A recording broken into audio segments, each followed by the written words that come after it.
Hi everyone. I know it's been a while since you see my face, which is why I wanted to make another video.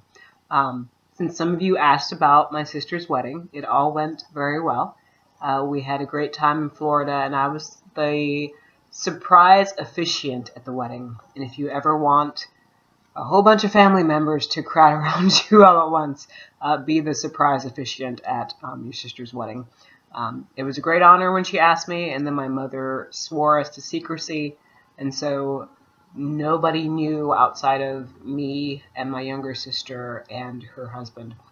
I did, however, come home very sick, so please excuse me. I've been fighting that all week. It's also been 80 degrees and sunny here for the past 3 weeks, which is fantastic. But it also means that there is about a half-inch layer of pollen over everything. So I'm having a hard time deciphering what's allergies and what's left over from, staying in a hotel for 5 days and eating restaurant food for 5 days. But getting there, getting better. I wanted to talk a little bit about the upcoming reflection summary paper that you have due at the end of this week. You probably saw it pop up last week while I was away, but I wanted to give you a little bit more detail.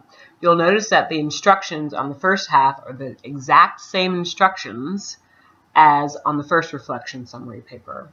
So you're going to follow the exact same thing. So you're going to, you pull up your old one, pull up the format. If I gave you specific feedback as pertaining to your grade and how your paper was laid out, please look that over. Okay, that should be within Blackboard. The only thing that you're adding is a progress report. So you'll follow the same format, and you'll add a little bit of progress report. And this is basically what has changed in your health behavior. It is most likely going to be directly related to your behavior contract. It may or may not. Or did something else trigger a change in your behavior? And tell me what that is if something else was it. But give me just a progress report. It's also a progress report for you. You're not necessarily reporting to me. You're reporting back to yourself.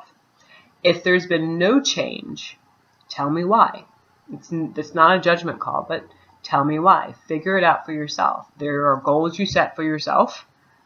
What happened if they didn't come through?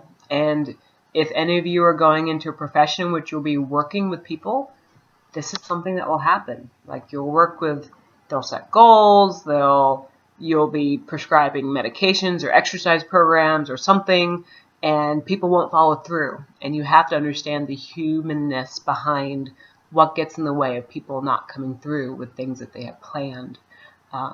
It can be sometimes the hardest part of working in a people-centered occupation is understanding how people work. So the first step is really understanding that in yourself. So I actually look forward to seeing this. And at the end, include another behavior contract, because at this time you probably have either changed your goals, or at least the due dates on your goals, or adjust them. And that way you'll have something that keeps you on track for what it is you're doing. Or if you found that your goals were not working for you, you need to change them if that's something you still want to work on. So figure out what got in your way, adjust accordingly. If things worked well for you, adjust your goals and dates, like set new ones. Because it's time now.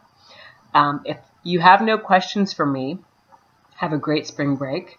If you have questions for me, submit them sooner rather than later, as always. And I will talk to you guys in April. All right, bye-bye.